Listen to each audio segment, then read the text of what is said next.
Alors, c'est enfin arrivé, la Tissot PRX est désormais disponible en 38 mm pour la toute première fois, exaucant ainsi les souhaits de nombreux membres de la communauté des collectionneurs. Si vous affirmez que la PRX est sans doute la montre la plus importante et influente sous 1000 $ ces 5 dernières années, servant de porte d'entrée pour ceux qui achètent leur première montre ou pour ceux cherchant une montre de sport en acier à bracelet intégré abordable. Au moment de sa sortie, c'était un design généralement réservé aux marques de luxe et cela a vraiment permis à la PRX de se démarquer de la plupart de la concurrence qui n'était pas aussi intense qu'aujourd'hui pour ce design sport en acier intégré accessible. Dans cette vidéo, nous allons examiner les 3 modèles disponibles au lancement pour la 38, 2 en titane et 1 en acier de Damas. Nous allons suivre notre revue habituelle en parlant du confort au poignet, de la comparaison avec les options 35 et 40 mm, et à la fin, je partagerai mon avis personnel sur ces modèles. Surtout en tant que personne qui a pratiquement manipulé chaque PRX depuis leur lancement. Dire que la PRX est un véritable succès commercial pour Tissot, c'est vraiment minimiser l'impact que cette famille de modèles a eu sur la notoriété de la marque Tissot et sur ses résultats financiers. Rien qu'en 2023, Tissot a vendu plus d'1 demi-million de modèles PRX, ce qui la place probablement juste derrière la Moonswatch en termes de volume total pour une famille de modèles dans l'horlogerie suisse. Tissot a su frapper au bon moment avec la sortie de la PRX en 2020 et un tout en s'inspirant d'un modèle Seastar de la fin des années 1970. Cette combinaison de timing et le fait de disposer d'une pièce d'archive ont permis à ce modèle de s'imposer comme une démarche authentique plutôt que comme ce que nous avons vu chez d'autres marques qui suivent simplement la tendance. Nous avons d'abord vu le modèle à quartz, puis la version Powermatic, Chronos, et les options en 35 mm. Cependant, le retour le plus fréquent concernait la taille. Le modèle 40 mm convenait à beaucoup, mais certains le trouvaient trop grand pour un format intégré, ces montres semblant plus larges que leur diamètre annoncé. Le modèle 35 NMA reprenant les dimensions du Seastar d'autrefois paraissait trop petit pour certains. C'est à ce moment-là que nous avons commencé à voir des gens demander dans les commentaires s'il était possible de couper la poire en deux et de proposer une option de 38 mm car un écart de 5 mm était assez important. Tissot a ainsi répondu à cette préoccupation, dissipant sans doute les inquiétudes sur la taille du boîtier. Il y a donc 2 points importants à retenir avec ce nouveau modèle PRX. Il y a la taille ainsi que les choix de matériaux sélectionnés. Et puisque ce format intermédiaire est tout nouveau pour la PRX, commençons par là. Le boîtier de 38 mm de diamètre est la réponse idéale pour ceux qui attendaient sur la touche, ne trouvant pas leur place dans l'une ou l'autre des tailles à 3 aiguilles. La hauteur du boîtier est d'environ 11,2 mm sur les modèles en titane et en damas, et la distance corne à corne de 42,6 mm paraît fine et proportionnée au diamètre. Pour référence, la distance corne à corne du modèle de 40 mm était de 44,6 mm et celle du modèle de 35 atteignait 39 mm. En tenant compte de la longueur totale avec maillon d'extrémité fixe, le modèle de 40 mm s'étendait jusqu'à 51,5 mm et celui de 35 jusqu'à 44,5 mm. Et ce modèle de 38 mm atteint 49 mm. Comme souvent indiqué dans mes revues PRX, je recommande de faire la moyenne entre la mesure corne à corne et la longueur totale avec extrémité. Ce sera une meilleure représentation de la façon dont elle se porte réellement. Les 3 modèles paraissent plus grands que ce que le diamètre suggère. Maintenant, regardons de plus près les nouveaux matériaux pour la PRX, le titane et l'acier de Damas.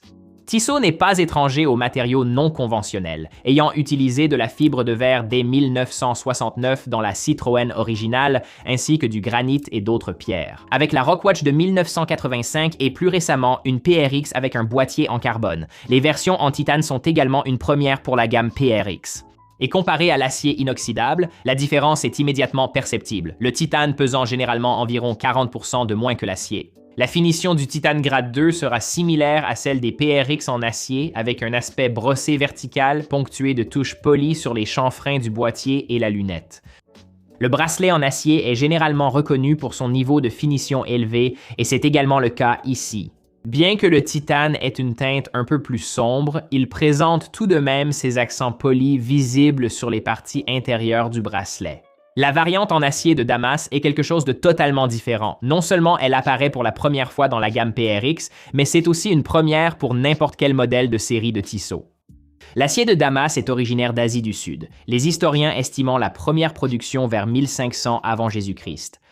La version creusée à haute teneur en carbone de cet acier a été importée au Moyen-Orient pour la fabrication d'armes, où elle a reçu le nom de Damas.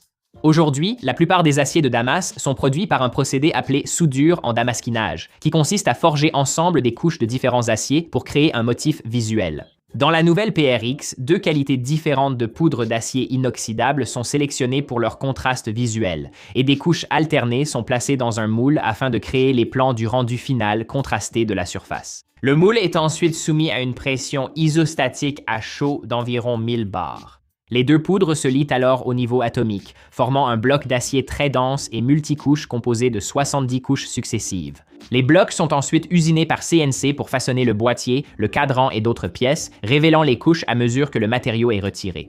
Et enfin, une combinaison de finitions satinées et polies complète les pièces finies avant l'assemblage. En conséquence de ce procédé, aucune montre PRX en acier de Damas ne sera exactement identique à une autre, chacune affichant son propre ensemble de motifs uniques. Hormis les matériaux, les versions titane et Damas partagent plusieurs qualités, comme une couronne à poussée tirée et un fond vissé avec fenêtre d'exposition, assurant une étanchéité de 100 mètres BI. Un verre saphir plat protège le cadran. La version en titane reçoit un traitement anti-reflet sur une seule face, à l'intérieur, tandis que la version en Damas bénéficie d'un traitement sur les deux faces du verre. L'expérience au poignet. La version titane inclut un bracelet reprenant le design des maillons des versions acier.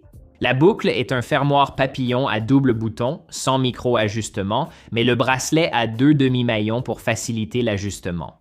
La version Damas est équipée d'un bracelet en cuir noir grainé avec de l'acier de Damas au point d'attache et sur la boucle. Et je suis sûr que certaines personnes aimeraient avoir un bracelet entièrement en acier de Damas, ce qui serait assez impressionnant, mais rien n'indique que Tissot travaille là-dessus et cela augmenterait probablement considérablement le prix de vente. Les versions Titane et Damas ont un système de libération rapide du bracelet, au cas où d'autres options seraient proposées plus tard.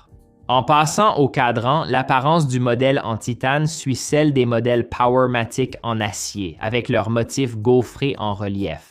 Ils présentent une minuterie imprimée sur le pourtour, des index horaires appliqués avec une petite bande de luminescence au centre, une date encadrée à 3 heures et un ensemble d'aiguilles bâtons avec une trotteuse fine. Le texte du cadran est épuré, avec Tissot 1853 sous le 12 et PRX et Powermatic 80 au-dessus du 6 là où les modèles en titane diffèrent, c'est dans leur coloris.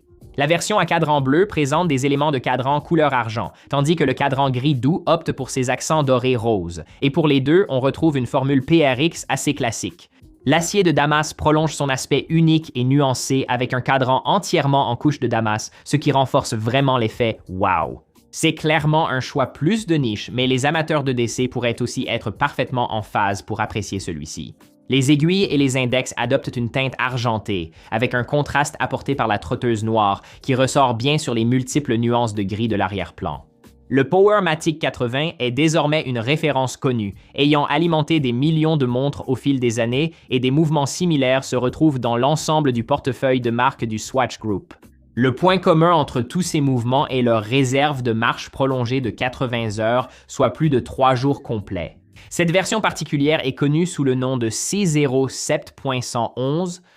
Et côté spécification, il possède 23 rubis, il dispose du stop seconde et du remontage manuel. La protection contre les chocs Inca Block fait également partie de l'ensemble et il fonctionne à 21 600 alternances par heure, soit 3 Hz, ce qui permet à ce mouvement d'atteindre cette réserve de marche prolongée. Cette version du Powermatic 80 est équipée d'un spiral Nivacron, ce qui va offrir une meilleure résistance aux champs magnétiques et améliorer ses performances face aux chocs. Anecdotiquement, ces mouvements sont bien réglés par Tissot avec une précision de l'ordre d'un seul chiffre et très courante selon mon expérience. Il s'agit du mouvement Powermatic d'entrée de gamme. Ainsi, il utilisera des pièces synthétiques pour la roue d'échappement et l'encre, réduisant l'usure, augmentant la résistance aux champs magnétiques et offrant une grande stabilité car les pièces peuvent être usinées en un seul composant. Et il diffère du point 811 que l'on trouve dans la Carbon et la Tissot Gentleman par exemple, qui utilisent un spiral en silicium et une encre et une roue d'échappement traditionnelle. Il y a quelques autres idées reçues sur ces mouvements. L'une d'elles concerne la régulation. Oui, ils peuvent être réglés. Ils ne seront pas aussi standards qu'un ETA 2824 sorti d'usine. Concernant l'entretien, ils peuvent aussi être révisés. Je constate beaucoup de désinformation. Ce sont parmi les mouvements automatiques les plus utilisés en Suisse et ils offrent une expérience sans souci, comme j'ai pu le constater en aidant des milliers de personnes à choisir ces montres au fil des années. Voici donc quelques réflexions finales sur ces nouveaux modèles Tissot PRX de 38 mm. Je suis donc quelqu'un qui a pu, encore une fois, examiner pratiquement toutes les variantes de la PRX qui sont sorties au cours des 5 dernières années. Et nous approchons des 5 ans au début de 2026. Cela marquera l'anniversaire de la collection PRX, ce qui est assez fou. Tout est presque passé en un éclair. On a l'impression que la PRX n'existe que depuis peu de temps, mais en même temps, on a l'impression qu'elle a toujours été là. Et dans certains cas, c'est vrai parce que c'est un modèle historique qui remonte aux années 1970, mais son impact sur la communauté des collectionneurs dans la catégorie des montres à moins de 1000 $ a été incroyable. Et en tant que personne qui avait une chaîne YouTube à cette époque, quand tout le monde était confiné à l'intérieur et apprenait beaucoup plus sur les montres, c'était presque un symbole de cette période pour le type de personnes qui s'intéressaient aux montres à ce moment-là. Et c'était tout à fait justifié. Nous devons aussi nous rappeler ce que représentait la PRX pendant cette période. Ce n'était pas comme aujourd'hui, où il y a maintenant tellement d'autres marques qui se lancent dans ce design sportif en acier intégré. Et ils n'ont pas attendu que cela devienne une tendance. Ils ont su anticiper et caler parfaitement la sortie de la PRX. La PRX est sortie 2 ans plus tard. Cela n'aurait pas bouleversé l'industrie comme ça l'a fait. Le timing est un élément essentiel du succès d'une montre et en réalité de la réussite de toute chose dans la vie. La PRX de 38 mm, nous sommes maintenant 5 ans après la sortie initiale. Et pour faire court, c'est essentiellement une montre qui répond à la demande de beaucoup de gens en trouvant un compromis sur la taille. Il y a quelques points à considérer. Si vous aviez des reproches à faire au PRX original, les critiques les plus courantes concernaient l'absence de micro-ajustement sur le bracelet. Le fait d'avoir un mouvement de qualité inférieure ici sera effectivement le cas par rapport au calibre 81 de la série Carbone. J'avais le sentiment qu'il pourrait opter pour un mouvement de gamme supérieur puisque nous parlons de matériaux plus exotiques, mais cela semble pour l'instant réservé uniquement aux modèles avec boîtier en carbone. Et puis, au moment de cette sortie, vous n'avez que le titane et cet acier de Damas, qui sera évidemment polarisant parce qu'il est un peu plus audacieux et original. Tout cela pris en compte, la PRX, même 5 ans plus tard, reste l'une des montres les plus vendues de toute l'industrie. Je n'ai pas accès à toutes les données concernant les ventes mondiales d'horlogerie, mais en dehors de la Moonswatch, j'imagine que par volume, la PRX reste la 2e collection. Y a-t-il plus de concurrence aujourd'hui qu'à sa sortie? Oui, mais la PRX reste la référence. Elle continue d'établir la norme pour une montre de sport intégrée en acier, ou dans ce cas, une montre de sport intégrée en titane et en acier de Damas dans cette gamme de prix. Et maintenant, avec une option de 38 mm, la critique fréquente concernant la taille, avec cet écart important de 5 mm entre les 2 boîtiers, trouve sa réponse. Pour ceux qui ont attendu patiemment 5 ans sur la touche, et je sais qu'ils ne sont plus très nombreux, mais il en reste quelques-uns. Si vous êtes 7 personnes et que vous cherchiez la taille idéale pour une PRX, celle-ci pourrait bien être faite pour vous. Bon les gars, voilà mon avis sur ces nouvelles Tissot PRX de 38 mm. En tant que personne qui se situe probablement pile dans ma zone de confort, j'aime vraiment cette sortie. C'est tout à fait logique que Tissot ait enfin décidé de le faire. Et j'aime beaucoup cette taille, tout simplement pour Tissot en général. 38 mm est une taille qu'ils ont négligée dans la série Gentleman et dans d'autres collections de modèles. Ils ont tendance à aller un peu au-dessus de 38 mm, donc c'est vraiment une taille idéale, je le sais, pour beaucoup de gens. Que pensez-vous de la nouvelle PRX? Vous l'aimez? Vous ne l'aimez pas? Laissez un commentaire ci-dessous. Si vous avez déjà acheté l'un de ces modèles, puisqu'ils sont sortis depuis quelques semaines maintenant, laissez un commentaire. Qu'en pensez-vous jusqu'à présent? Aviez-vous déjà une expérience avec les versions précédentes? J'aimerais entendre quelques comparaisons parce que ce sont des montres assez répandues, que ce soit en 40 mm ou en 35 mm. Tout point de référence que je connais peut aider d'autres personnes. Si la vidéo vous a plu, mettez un pouce bleu, abonnez-vous et activez la cloche. Merci beaucoup. Également, allez voir teddybaldis.com, revendeur agréé pour maintenant environ 40 marques. Je disais 30, 35, mais c'est environ 40 marques maintenant. Donc, tout achat sur notre site web bénéficie d'une expédition rapide, d'un service client dédié et d'une garantie complète du fabricant pour tous les produits que nous proposons.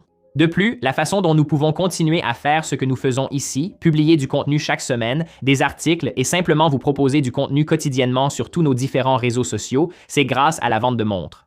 Si vous cherchez une montre, nous savons que vous pouvez en acheter une dans de nombreux endroits, mais cela nous permet de continuer à faire ce que nous faisons ici. Et nous aimons ce que nous faisons. Mais les gars, merci encore beaucoup de regarder. Prenez soin de vous et je vous dis à très bientôt.